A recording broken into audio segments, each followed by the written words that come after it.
Le grand dialogue. Le grand dialogue, l'émission de débat du studio Tamani sur votre radio. Le grand dialogue.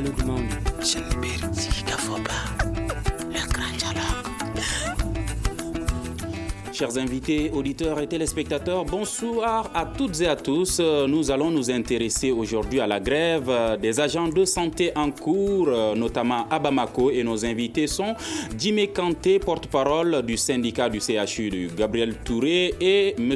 Ismaël Maïga, chargé de mission, Issoufi Maïga, chargé de mission au ministère de la Santé. Je suis Mohamedou Touré, bienvenue à toutes et à tous.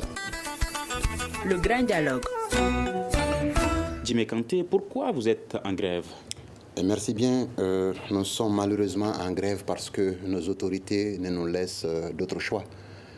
Face à un mépris inqualifiable et à la détérioration de l'outil de travail, il nous est désormais difficile, voire impossible, de travailler dans ces conditions-là.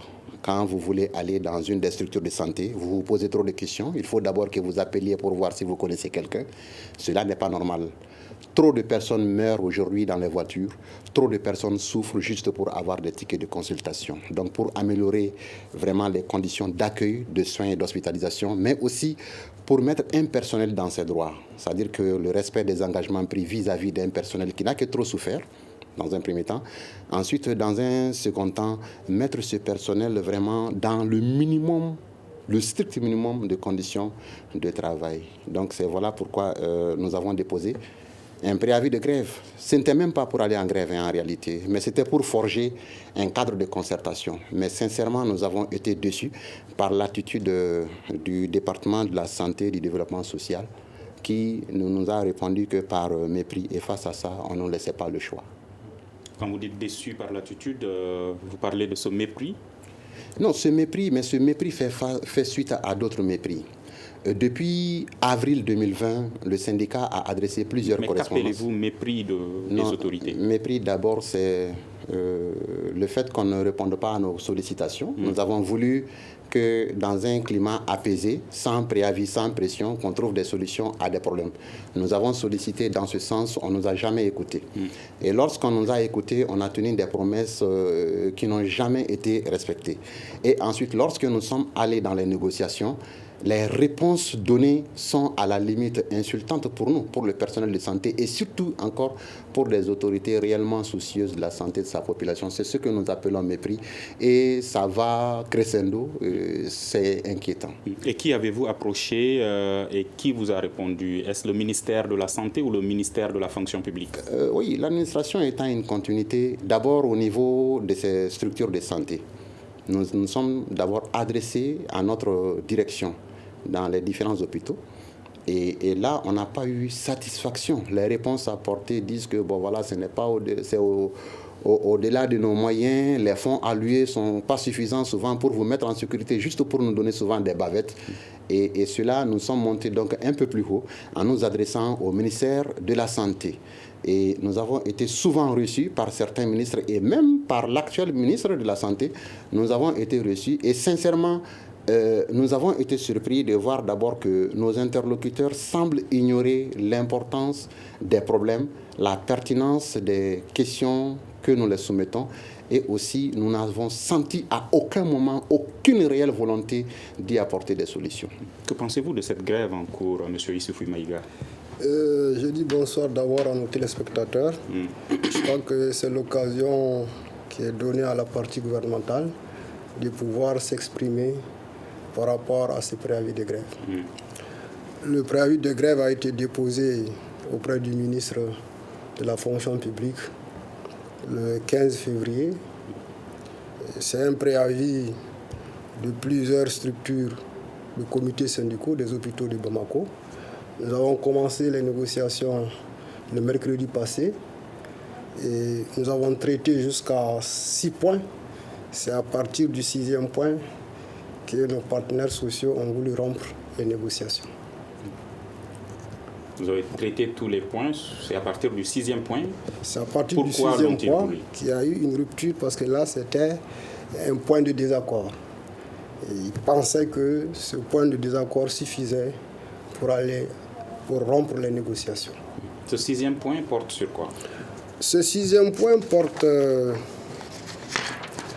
Le 6e point porte sur le remboursement intégral des primes de fonction spéciale prélevées et procéder à l'augmentation substantielle de ces primes de fonction spéciale ainsi que les primes de garde.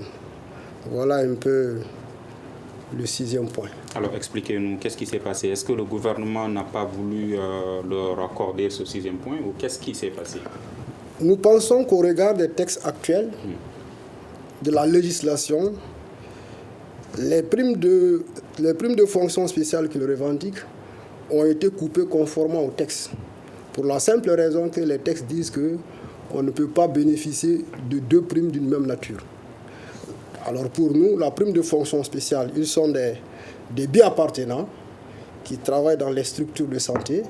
Ils reçoivent 51 000 francs, qui est le taux le plus élevé entre les 2 primes. Et c'est ce que l'État les a octroyés. Maintenant, le syndicat voulait avoir non seulement la prime de 51 000 francs, qui est la prime de fonction de la santé, et aussi 40 000 francs pour le personnel relevant de l'enseignement supérieur. Donc nous avons dit, en tout cas au regard des textes, ils ne peuvent pas bénéficier des 2 primes. Monsieur Kanté estime également qu'au cours de leur approche, vous avez eu du mépris envers eux. Est-ce que vous confirmez? Bon, je crois que, question de mépris, l'un de nous, l'idée de mépriser les représentants des travailleurs. Aussi bien le ministère de la Santé, aussi bien que le ministère de la Fonction publique, nous sommes ouverts au dialogue. Nous pensons que quoi qu'il en soit, entre partenaires, nous devons dialoguer dans la sérénité, dans le cycle des uns et des autres, pour aboutir à un résultat. Puisque le dialogue, c'est un processus. Et c'est ce processus qui n'est pas arrivé à son terme quand nos partenaires sociaux ont rompu le dialogue. Alors, on va parler même de cette grève. Ça concerne quels hôpitaux et est-ce que ça concerne tout le pays? Certains parlent de Bamako et Kati. Qu'en est-il, Jimmy Kanté? C'est important que je... Oui, vous donnez juste cette précision pour... Voilà, la précision, c'est pas tous les hôpitaux de Bamako. C'est certains hôpitaux de Bamako et de Kati. Donc certains CHU, hôpitaux de Bamako et Kati. Dans un premier temps, en tout cas pour ce qui concerne cette grève. Maintenant, pour la petite précision que je voudrais donner, lorsque je suis surpris, très honnêtement et surpris, de voir M. Maïga dire ici que c'est jusqu'au 6e point qu'il y a eu blocage. Absolument sur aucun point, il n'y a eu accord. Nous sommes aujourd'hui syndicalistes, et ça c'est important de le dire, parce que nous avons été formés par M. Maïga, qui a été le secrétaire général du syndicat national de la santé, qui est la personne à l'origine de l'ensemble de ces revendications. Monsieur Maïga lui-même? Monsieur Maïga, ce sont ses revendications. Ce sont ses revendications et l'information est de taille. Il a été secrétaire général adjoint du syndicat national de la santé et de l'action sociale. Il a été secrétaire à l'organisation de l'INTM. C'est lui qui nous a appris vraiment à revendiquer. C'est lui qui a élaboré l'essentiel de ces revendications. Donc par rapport à leur pertinence, vous êtes en face, que ce soit sur ce plateau et que ce soit dans les négociations, de celui qui vous a donné les stratégies. Les stratégies de négociation, de celui qui nous a expliqué ce que c'est qu'un mépris, de celui qui nous a dit dans une négociation quand est-ce qu'il faut quitter la table. Je suis en face de mon maître. Et aujourd'hui, ce maître, je suis surpris de l'entendre dire que nous revendiquons des primes de même nature. Je suis désolé. Dans un hôpital, il y a une convention qui est signée entre l'hôpital et l'université qui fait de l'hôpital non seulement un centre de santé, mais aussi une université, d'où l'appellation centre hospitalo-universitaire. Et ceux qui y exercent, il y a plusieurs catégories de personnel. Il y a ce qu'on appelle un personnel bi-appartenant. Bi-appartenant parce qu'ils sont enseignants. Ils enseignent à l'université, à la faculté de médecine, ils encadrent des étudiants, ils sont enseignants, ils appartiennent à l'enseignement supérieur parce qu'ils sont enseignants, ils prennent les mêmes risques, ils assurent les mêmes fonctions que les enseignants. Ils ont droit à une prime qu'on appelle prime de fonction spéciale. Ce n'est pas tous les enseignants qui ont droit à la prime de fonction spéciale dédiée aux médecins. Ces enseignants sont aussi des médecins. Mais qu'est-ce que les médecins doivent gagner? Ce n'est pas tous les médecins qui demandent la prime de fonction spéciale, mais c'est le médecin qui est enseignant, qui est bi-appartenant. Donc ce n'est vraiment pas des primes de même nature. Et cet argument nous a été suffisamment donné, développé par M. Maïga. Il est dans son rôle en tant que chargé de mission au niveau du département de la santé. Mais lorsque je parle de mépris, qu'est-ce que je dis? Mais ces enseignants sont-ils seulement dans le syndicat des agents de santé ou sont-ils également dans les syndicats des enseignants pour ce qui nous concerne, ils sont nos militants, ils sont dans les syndicats des hôpitaux parce que c'est des enseignants qui ont leur bureau à l'hôpital, qui travaillent à l'hôpital, qui forment des étudiants à l'hôpital. Maintenant, l'hôpital a une convention avec l'université, ce qui font d'eux des bi-appartenants. Bi-appartenants, ils ont des émoluments parce qu'ils sont bi-appartenants, ils ont des primes parce qu'ils sont bi-appartenants. Ce n'est pas tous les médecins qui ont ces primes-là, c'est seulement les médecins qui sont aussi enseignants. Maintenant, vous ne pouvez pas, à supposer que ce soit des primes de même nature, c'est maintenant, après combien d'années, que vous vous apercevez que c'est des primes de même nature. Dans ce cas, appliquez la loi. Que dit la loi? Il faut faire des ordres de recettes. Commencez depuis le moment où ils ont commencé à percevoir ça, leur demander de rembourser intégralement parce qu'ils ont indûment perçu de l'argent sur le dos de l'État. Ils doivent rembourser. Ils ne le font pas. Et plus grave encore, ce sont seulement les médecins du seul hôpital Gabriel Touré sur qui on a coupé ces primes-là. Pendant que l'agent de Gabriel Touré est en train de demander à ce que ces primes soient payées, mais le médecin, le bi-appartenant du Point G n'a pas ce problème. Le bi-appartenant de l'hôpital du Mali n'a pas ce problème. Le bi-appartenant du CHU Yota n'a pas ce problème. Comment vous pouvez comprendre cela dans un pays? Et pendant un an, vous prenez la décision, vous vous asseyez derrière un ordinateur, vous manipulez le salaire d'un travailleur. Vous ne l'avisez même pas. 1 mois, 2 mois, 3 mois, 6 mois, nous pensions que c'était juste un retard. Et quand nous réclamons, vous dites tout simplement, non, c'est de l'argent indûment perçu. Mais l'argent indûment perçu, poursuivez la personne en justice pour que l'État soit remboursé, si tel est le cas. Et face à cela, quel syndicat responsable voyez-vous s'arrêter sans agir? Ce n'est pas du tout normal.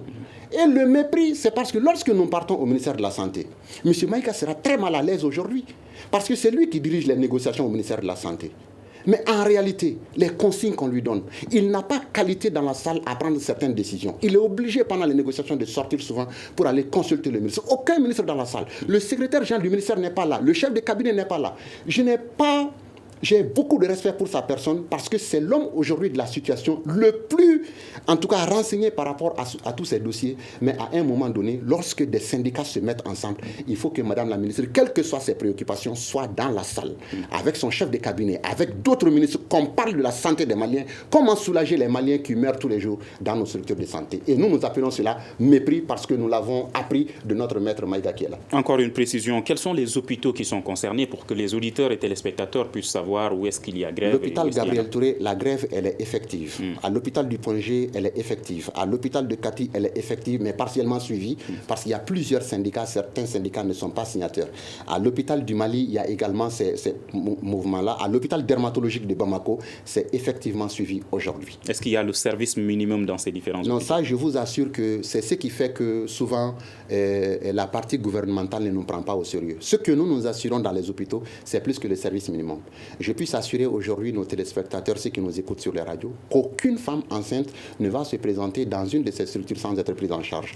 Aucun cas d'urgence avéré ne va se présenter. Tous les malades hospitalisés sont correctement pris en charge. Et ce qui se passe, c'est plus que le service minimum. C'est vraiment un service qui contribue à diminuer un peu l'effet de la grève sur la population, parce que nous sommes conscients qu'aujourd'hui, nous sommes des soignants, mais demain, nous sommes des malades. Nous sommes tous de potentiels malades. Manipulation des salaires et aucun point qui n'a été satisfait. Alors que vous disiez, M. Maïga, que c'est le 6e point qui pose problème, mais M. Djimé Kanté estime qu'aucun de ces points-là n'a été pris en compte par le gouvernement. Merci bien, M. Touré. Je vais d'abord rectifier cette intuition. Je suis très à l'aise face à ce préavis de grève. Allez-y. Parce que beaucoup de points de ce préavis de grève ont été des acquis quand j'étais encore secrétaire général du syndicat national de la santé et de la promotion. S'ils ont été des acquis, pourquoi ils se retrouvent encore sur la table? Je vais revenir là-dessus. Allez-y. Beaucoup de ces points. Et donc, je suis très à l'aise pour parler en tout cas de certains points ici présents. Par rapport au mépris, j'ai dit non.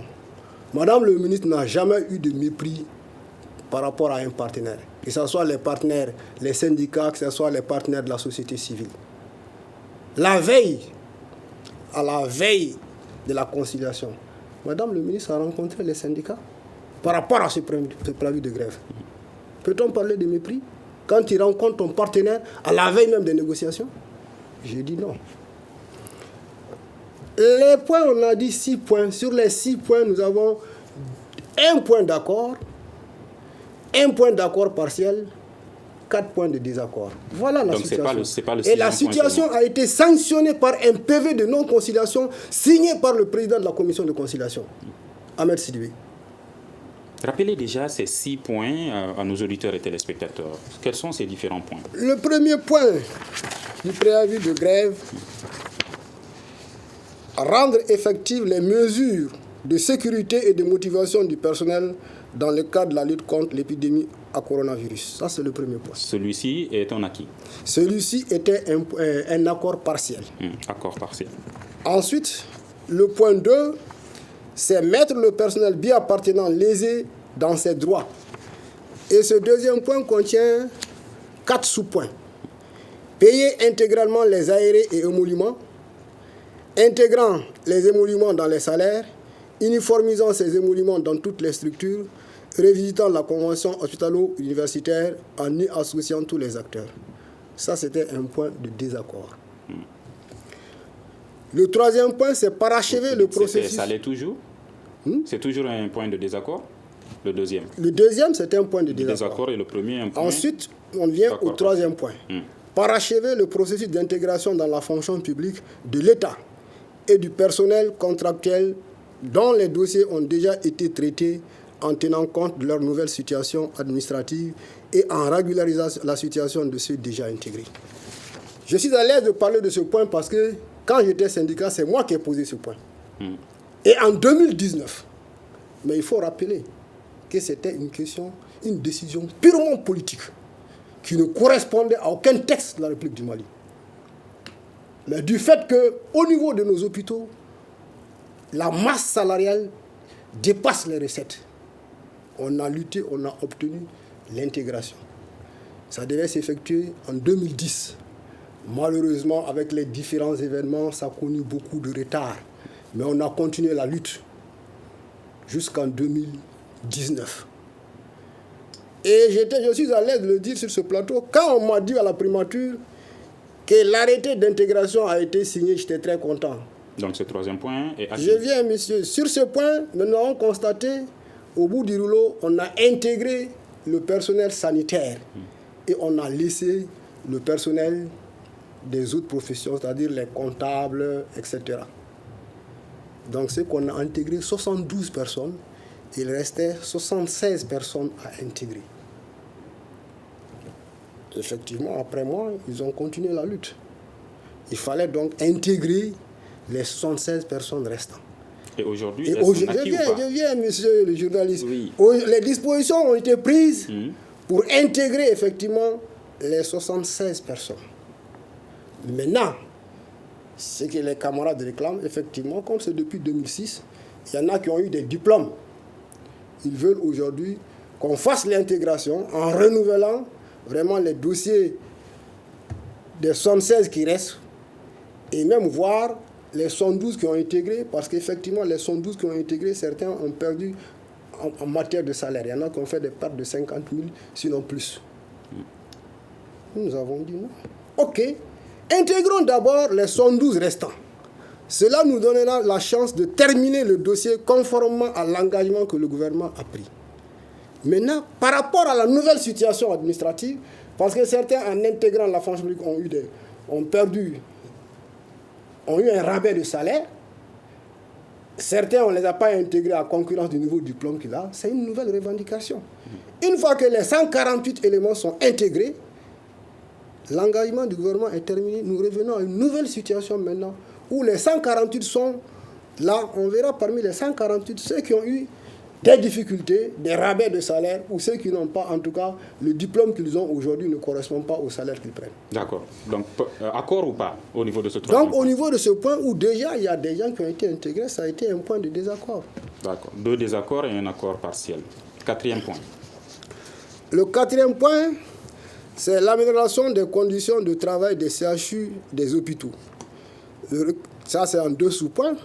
Le recrutement du personnel qualifié, l'amélioration et l'adaptation des plateaux techniques en tenant compte des nouveaux défis sanitaires. Ça, c'est un point d'accord partiel. Maintenant, le 5e point... Non, excusez-moi, le 4e point...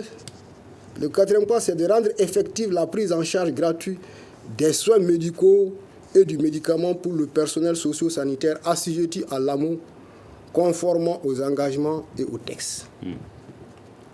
Ce point a été un point de désaccord.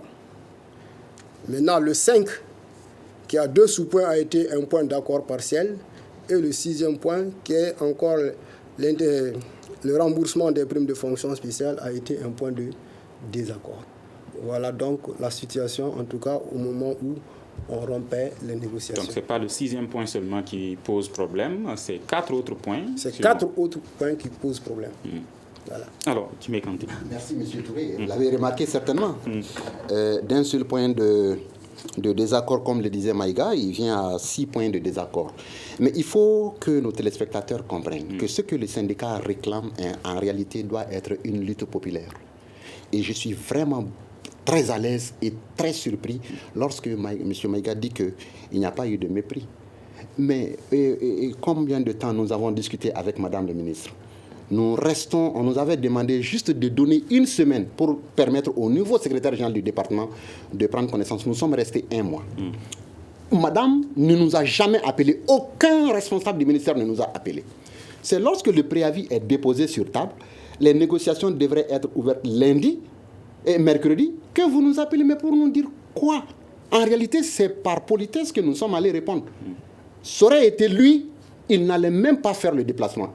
Il nous interdit, dans ces conditions, d'aller parler avec l'autorité parce que la loi met déjà en place un cadre de concertation. Et il nous appartient, nous, en tant que syndicat, d'apprécier le comportement d'une autorité. Nous trouvons qu'il y a mépris et ce comportement aide beaucoup dans le déclenchement de cette grève-là.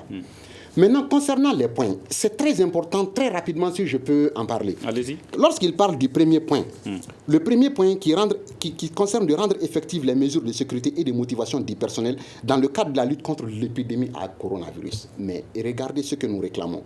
Des primes Covid pour les travailleurs socio-sanitaires en activité. Est-ce qu'un syndicat actuellement de la santé, dans tout ce que nous vivons, vu tout le nombre de médecins que nous avons perdus, nous devons demander que nous ayons des gants? C'est ce que nous avons. Produits d'hygiène et de matériel de sécurité pour les personnels, produits de désinfection, gants, masques, casaques. Pour des gens, pour une autorité qui veut combattre une pandémie.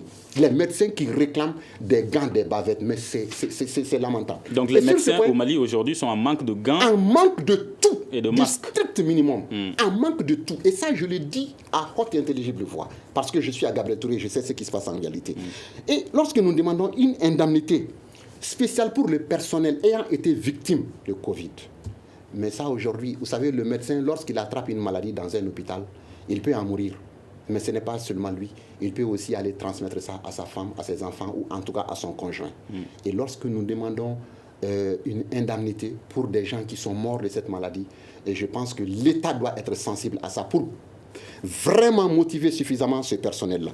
Maintenant, concernant le problème des bi-appartenants, mais c'est dommage, hein. C'est vraiment dommage et je ne voudrais pas aller jusqu'à ça, mais c'est une revendication. Mais à ce point, est-ce que les médecins eux-mêmes se protègent aujourd'hui aussi contre la Covid-19? Parce que certains estiment que dans certains des hôpitaux, on voit des médecins qui ne portent pas de gants, qui ne portent pas de masques, qui ne respectent pas certaines des mesures barrières contre la Covid-19. Non, vous savez, les médecins respectent les mesures barrières. Hein. Lorsque vous rentrez en consultation et lorsque vous voyez les médecins dans la cour, c'est différent. Mais ceux qui sont en consultation, en service, prennent des dispositions et souvent ils payent ces matériels de protection de leur poche. Mais ne montre-t-il pas un mauvais exemple en ne respectant pas ces mesures dans la cour, par exemple? Comment voulez-vous qu'ils respectent ces mesures-là? Si on te donne, par exemple, une seule bavette par jour et qu'on sait qu'on a un peu la durée de vie de ces bavettes. C'est vraiment dû à ça et c'est très clair, c'est connu de tous, personne ne peut nier ça. Ça, c'est vraiment clair par rapport à ce point.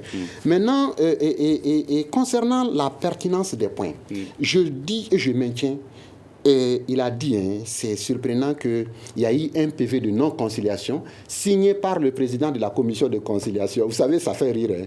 Lorsqu'il y a un PV de non-conciliation, il y a deux parties. Ce sont les deux parties qui doivent se mettre d'accord. Un président d'une commission de conciliation n'a aucune qualité pour signer un PV de non-conciliation, étant de la partie gouvernementale désignée par les autorités pour vraiment rapprocher les positions. Il représente qui? Il n'a aucune autorité. Il n'a aucune autorité. Donc franchement, que ce soit le syndicat qui signe le PV de non-conciliation et la partie gouvernementale, je pense que Maïga va revenir sur ça pour dire qu'il s'est trompé dans le débat. Maintenant, concernant le troisième point, donc parachever le processus d'intégration dans la fonction publique. Vous savez qu'est-ce qui s'est passé en réalité? De quoi s'agit-il? Et quand il dit que ceci ne répond à aucun texte en République du Mali, mais c'est lui le porteur. Mais franchement, soyons quand même, excusez-moi du terme, soyons cohérents. Combien de contractuels au Mali ont été intégrés dans la fonction publique, dans les autres corporations? Que ce soit la douane, que ce soit l'éducation, que ce soit les autres corporations, combien? Et lorsqu'on demande l'intégration des contractuels payés sur fonds propres dans la fonction publique de l'État, mais ça n'a pas commencé. Prenez toutes les revendications de l'INTM. Vous verrez intégration des contractuels dans la fonction publique de telle catégorie. On a toujours revendiqué cela et c'est lui qui l'a porté. Maintenant, la revendication, qu'est-ce qui s'est passé? Les structures de l'État, je prends l'exemple sur l'hôpital Gabriel Touré. C'est une structure de l'État.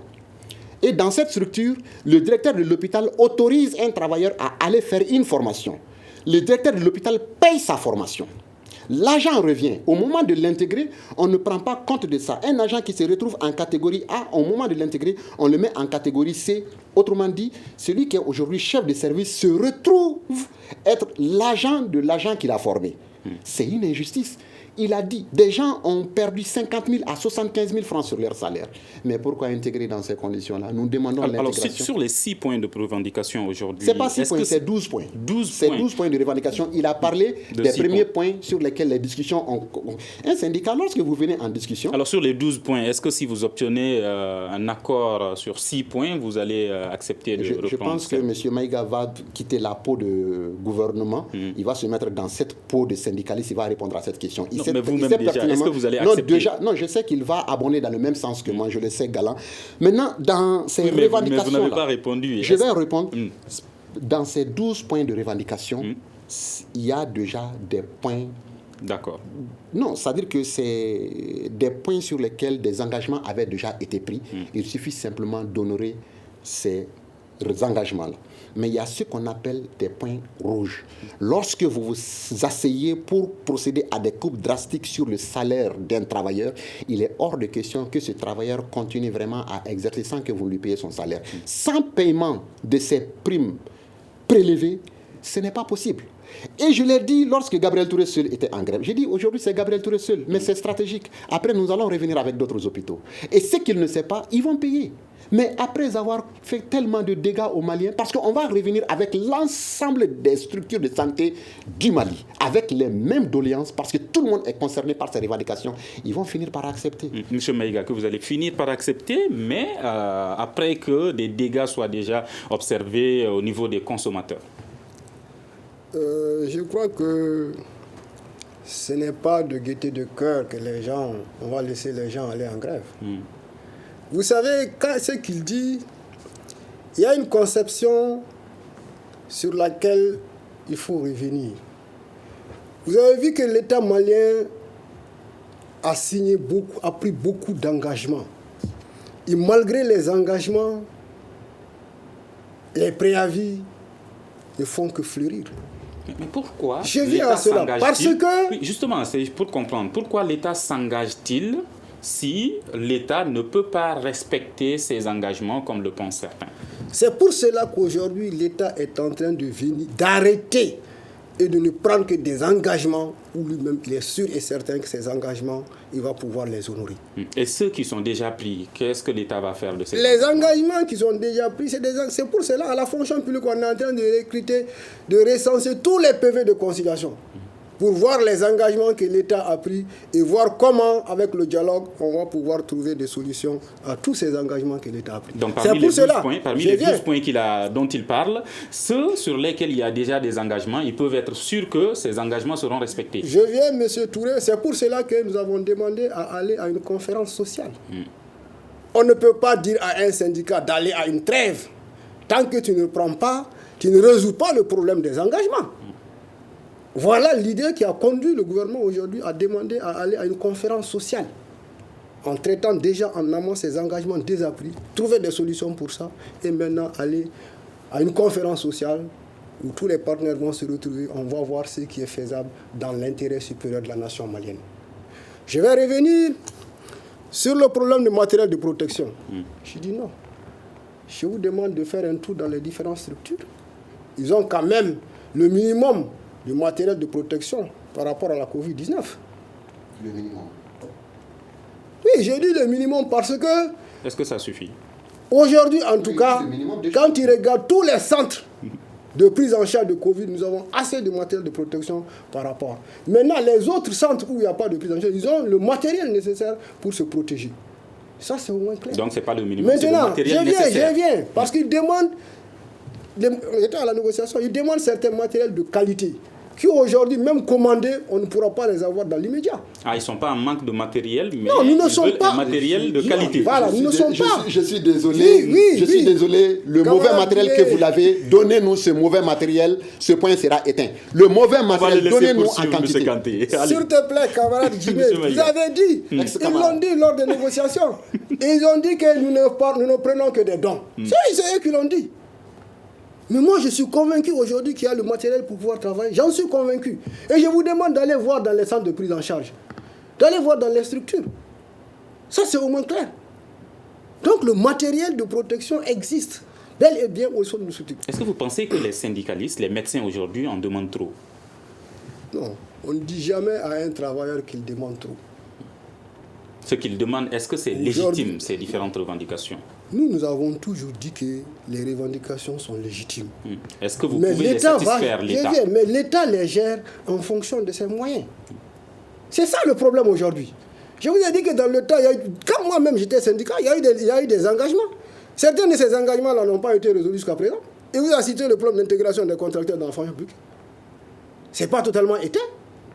Donc pour vous dire que aujourd'hui, ce qu'il faut, c'est de tenir des engagements que l'État... Oui, mais aujourd'hui, en tant qu'ancien syndicaliste, aujourd'hui, vous êtes chargé de mission au ministère de la Santé. Donc, M. Kanté disait même que c'est vous qui conduisez les négociations. Est-ce que vous pensez que les syndicalistes, en ce moment, les médecins, demandent trop? Qu'est-ce que vous leur reprochez? Non, moi, je dis... Je ne demande jamais, je ne dirai jamais à un travailleur qu'il a demandé trop. Oui, mais qu'est-ce que vous leur reprochez en ce moment? Ce que je leur reproche aujourd'hui, c'est de ne pas rompre le dialogue, de venir au dialogue. C'est un syndicaliste. Il a toutes les stratégies nécessaires en matière de dialogue social. Il faut venir au dialogue, discuter, échanger. C'est un processus, au fur et à mesure qu'on discute, on échange. On parviendra à un accord. Est-ce que vous allez venir au dialogue, M. Kanté? Je reviens, M. Touré, je n'ai pas terminé. Vous aurez la parole tout à l'heure. C'est très important ce qu'il dit. Est-ce que vous allez venir au dialogue? Qu'il nous convoque ce soir à minuit, à 2h du matin, nous serons là. Qu'il montre un simple papier pour dire que nous convions les syndicats, nous serons là. Il sait que nous sommes ouverts au dialogue. Est-ce que vous allez le faire? Je suis très à l'aise quand il me dit qu'il est prêt au dialogue. Je suis prêt à aller au dialogue. Dès demain matin, on se met autour de la table à travers les 12 points. Pas de problème par rapport. Aucune objection. Alors, chers auditeurs, téléspectateurs, c'est M. Maïga qui le dit. Dès demain, le dialogue va reprendre entre les différents acteurs concernant cette grève de certains agents de santé. Est-ce que ça veut dire que cette grève qui doit durer 10 jours va être donc suspendue si le dialogue commence, M. Kanté? Mais c'est notre souhait, c'est notre souhait. Et je vous jure que ce n'est jamais de gaieté de cœur. Oui, mais au-delà du souhait, si le dialogue reprend, est-ce que ça signifie automatiquement qu'il va y avoir suspension du mot d'ordre? Il va y avoir suspension du mot d'ordre dès l'instant où nous aurons satisfaction sur nos revendications. Pas à partir de l'ouverture du dialogue. Non, l'ouverture du dialogue, vous savez, c'est quoi? C'est pour la communication. Quand le ministre demande à nous voir, c'est pour la communication. Ce n'est pas pour trouver des solutions à nos problèmes. Et je suis désolé de le dire. Vous savez, lors de la grève illimitée du secteur... Mais la reprise du dialogue ne suffit-elle pas pour rompre un peu, suspendre, je dirais, le mot d'ordre pour permettre aux citoyens lambda de bénéficier... Malheureusement, en syndicalisme, ce n'est pas comme ça que ça se passe. Lorsque vous décrétez une grève, vous continuez la grève, vous finissez. Si vous voulez, vous déposez un nouveau préavis, un cadre de concertation est créé. Maintenant, s'ils nous appellent au dialogue, la grève va se poursuivre. Mais dès l'instant où nous trouverons des satisfactions sur nos doléances, parce qu'on ne va pas en grève pour le plaisir d'aller en grève, c'est parce qu'il y a des problèmes. Et les problèmes qui sont là aujourd'hui, je vais juste vous citer un petit point. Très rapidement. Qu'est-ce que vous craignez à partir de ces dialogues? Non, ce que nous craignons, c'est ce qu'ils nous ont toujours montré. C'est quoi? Du mépris. Du mépris. On va voir des gens en face qui ne savent pas réellement que les Maliens sont en train de souffrir du fait de leur incompétence et du fait... Mais puisque c'est un ancien syndicaliste, selon vous, qui conduit les négociations, lui ne le sait-il pas? Non, il le sait très bien. C'est-à-dire qu'il est dans une nouvelle peau aujourd'hui. Et je suis très surpris de voir... Regardez, c'est-à-dire que j'ai un exemple que je voudrais donner qui va bien illustrer toutes ces revendications-là. En 2018 et 2019, l'État a organisé des concours pour ce qu'on appelle les attachés de recherche. On a demandé aux gens de payer 25 000 francs chacun pour les frais de dossier. Les gens ont payé. Le syndicat demande dans un point de proclamer simplement les résultats. Mais Touré, est-ce qu'un syndicat doit même revendiquer? Vous avez organisé un concours, c'est vous qui avez décidé d'organiser un concours. Vous avez organisé, on ne demande même pas de prendre ceci ou cela. Proclamer les résultats. Et face à ces doléances-là, vous pensez qu'il faut vraiment aller discuter de quoi en réalité? Mais nous, on va discuter. Qu'on nous appelle matin, midi et soir, on sera là, on va discuter. Mais seulement, on tient à ce que tout ce qui marche aujourd'hui dans les structures de santé marche tout simplement parce que nous avons un syndicat. Et c'est là où je salue M. Maïga, au nom de l'ensemble du personnel socio-sanitaire du Mali, qui, à un moment donné, a dit que ce personnel doit vraiment se mettre ensemble. Ce personnel doit s'unir parce que ce personnel est méprisé. Il nous a expliqué ce que c'est qu'un mépris. Et aujourd'hui, jamais le personnel n'a été autant méprisé qu'avec l'actuel ministre de la Santé. Et M. Maïga, en tant que chargé de mission, est chargé ici de dire que j'ai tort. Et j'accepte qu'il le dise. On va sortir certainement, il va accepter. Il dit que vous êtes son maître. Est-ce qu'ils sont en train de jouer avec vos propres règles en ce moment? Absolument. Non. Vous savez, le syndicalisme a ses règles.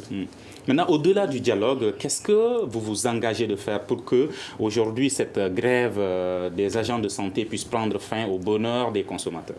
Mais moi, je vous dis, nous ferons tout ce qui est de notre possible. Tout ce qui est, en tout cas, satisfaire les points de revendication, moyens de l'État pour pouvoir satisfaire les syndicats et trouver une solution.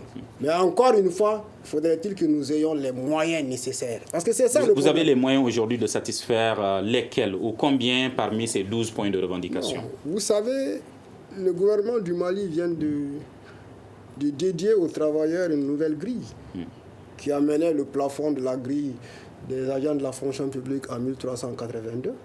Ça nécessite des dépenses. Vous avez les avancements, ça nécessite des dépenses. N'oublions pas que nous sommes aussi un pays en guerre. Donc, tout ce qui est ressources financières, il revient de faire une analyse approfondie de la situation dans le temps pour voir ce qu'on peut faire et non dans l'immédiat. C'est ça le problème. Et les syndicats demandent tout et tout de suite. Ça, le gouvernement malien n'a pas les moyens. Mais nous pouvons examiner toutes les questions avec sincérité et voir dans le temps comment pouvoir trouver une solution adéquate à tous ces problèmes. Est-ce que ça sera encore des engagements pris? Comme vous l'avez dit, plusieurs engagements ont été pris qui ne peuvent pas être satisfaits. Est-ce qu'on risque d'aller vers cela encore? Aujourd'hui, le gouvernement du Mali est dans les dispositions de ne plus prendre des engagements, en tout cas qu'il ne peut pas honorer. Contrairement aux différents gouvernements qui se sont succédés. Mais quelle garantie donnez-vous, puisqu'il s'agit en ce moment d'un gouvernement de transition, que après cette transition, les élections qui doivent se tenir, un nouveau gouvernement qui doit être mis en place, que ce gouvernement-là va assurer la continuité de l'État en respectant ces engagements que vous allez prendre, parce que vous dites qu'en ce moment, vous n'avez pas les moyens, le gouvernement bien sûr, de les satisfaire. Mais c'est pour cela que les engagements que nous allons prendre, nous allons faire en sorte de pouvoir traiter ces engagements, les honorer avant la fin de la transition. Avec quel moyen? Pour ne pas donner des problèmes à la transition. C'est que j'ai dit qu'on va faire une analyse approfondie de la situation. On verra ce qui est de la possibilité de l'État malien à pouvoir octroyer pour qu'on puisse faire cet engagement avant la fin de la transition. Mais on ne pourra pas prendre des engagements et laisser des problèmes encore à la transition. Comme ce qui s'est passé. Tous ces problèmes qui existent aujourd'hui, c'est des problèmes qui ont existé avant la transition. Vous avez vu, tous ces engagements, la majorité, c'est des engagements qui ont été pris avant la transition. Et aujourd'hui, avec la transition, on les remet encore sur la table. Donc mieux vaut pour la transition qu'on ne prenne pas des engagements qu'on sache qu'on ne peut pas honorer dans la durée de la transition. Qu'est-ce que l'État prévoit, puisque des agents de santé sont en grève, pour les malades, les cas qui ne seront pas pris en compte dans ces hôpitaux-là qui sont en grève? Bon, dans ces hôpitaux, nous avons fait un tour quand même d'horizon des hôpitaux. Nous trouvons que la grève, c'est bien, au départ c'était 5 hôpitaux, mais nous pensons qu'à l'hôpital du Mali, à l'hôpital du Pongé, à l'hôpital de Kati, ils ne sont pas en grève. Par contre, la grève est assurée au CHU Gabriel Touré. Attention. Hein. Ça, c'est vrai. Au CHU, à l'hôpital dermatologique, à un pourcentage de 41,07%. Donc, la majorité des travailleurs sont en train de travailler. Ils sont 112 travailleurs. Sur les 112 travailleurs, 66 n'ont pas travaillé. Ça correspond à un pourcentage de 41,07. Mais là n'est pas le problème. Il n'y a pas un rapport. Qu'est-ce qui est prévu pour les cas qui ne sont pas pris en compte? C'est pas ça. Pour moi, ce n'est pas ce qui est important. Ça, c'est des jeux de chiffres. Ce qui est important, ce n'est pas un rapport de force entre le gouvernement et les syndicats. L'un de nous, c'est là. Nous pensons que les syndicats, quand ils revendiquent, c'est son droit. Est-ce que la prise en charge des malades est importante? Bien sûr. Qu'est-ce qui est prévu maintenant pour les cas qui ne seront pas pris en compte dans les hôpitaux? Parce que M. Kanté, les hôpitaux qui sont en grève, bien sûr, M. Kanté disait que ce sont les cas d'urgence qui seront traités, les femmes enceintes notamment.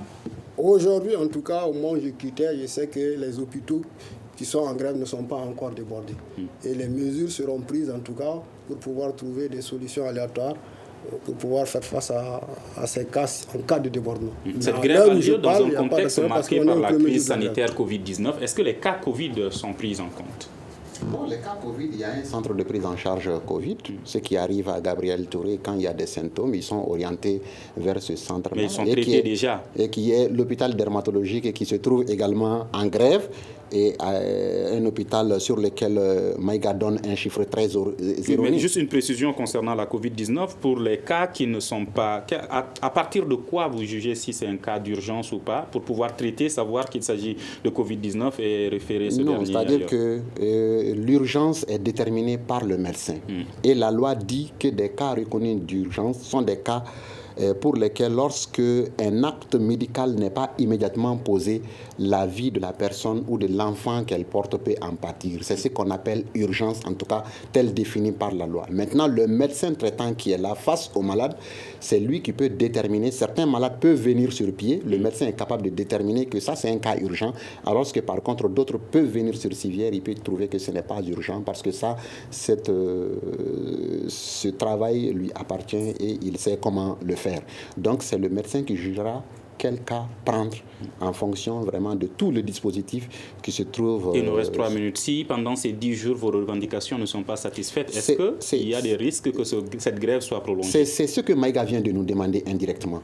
Il vient de nous demander, organisez-vous mieux davantage. Parce qu'il trouve que ce mouvement n'est pas suivi, on prend acte, on va s'organiser. Et un nouveau préavis, nous lui faisons la promesse ici, ce n'est pas notre souhait. Quand ces doléances ne vont pas être satisfaites, il va avoir à gérer un autre préavis dans les plus brefs délais. Mais dès demain déjà, s'il vous invite non, ça pour c'est les même tout de suite en sortant, on va dialoguer. discuter. C'est le camarade, c'est le maître, c'est le formateur. On va discuter, il va m'appeler, on va venir. On va discuter. Il n'y a vraiment pas officiellement et trouver des solutions. Une discussion franche. Des solutions sincères, mais très honnêtement, il ne faut pas qu'on vienne pour la communication, il faut qu'on vienne pour parler de la santé des Maliens, de la pertinence de ces doléances-là. Est-ce que vous allez garantir cela? Une discussion franche, une discussion pour trouver des solutions au bonheur des Maliens? Mais moi, je vous ai dit que le ministère de la Santé est dans la position du dialogue. Nous sommes un ministère du dialogue social. Nous allons conduire le processus jusqu'à sa fin. Ça, c'est sûr, en faisant des propositions concrètes de sortie de crise, afin que les travailleurs, au bonheur, disons, des travailleurs et des usagers. Aujourd'hui, ce qui nous intéresse surtout, c'est surtout les usagers. Vous voyez, pour nous, même si c'est une seule structure qui est en grève, c'est un problème. Nous voulons avoir 0 préavis de grève dans nos structures. Alors pour nos auditeurs et téléspectateurs, nous vous contacterons demain pour savoir si ce dialogue dont vous parlez a commencé ou pas. Alors c'est ce qui met fin à ce grand dialogue de Studio Tamani. Je rappelle que des agents de la santé sont en grève, notamment à Bamako et à Kati dans certains hôpitaux. Et nos deux invités qui sont Issoufou Maïga, chargé de mission au ministère de la Santé, et Djimé Kanté, porte-parole du syndicat du CHU, Gabriel Touré, se sont engagés à reprendre les dialogues à partir de demain. À la régie vidéo et audio, Salim Djouara Seydou, je suis Mohamedou Touré. On se retrouve demain pour un prochain numéro du Grand Dialogue de Studio Tamani. Merci à toutes et à tous. Le Grand Dialogue.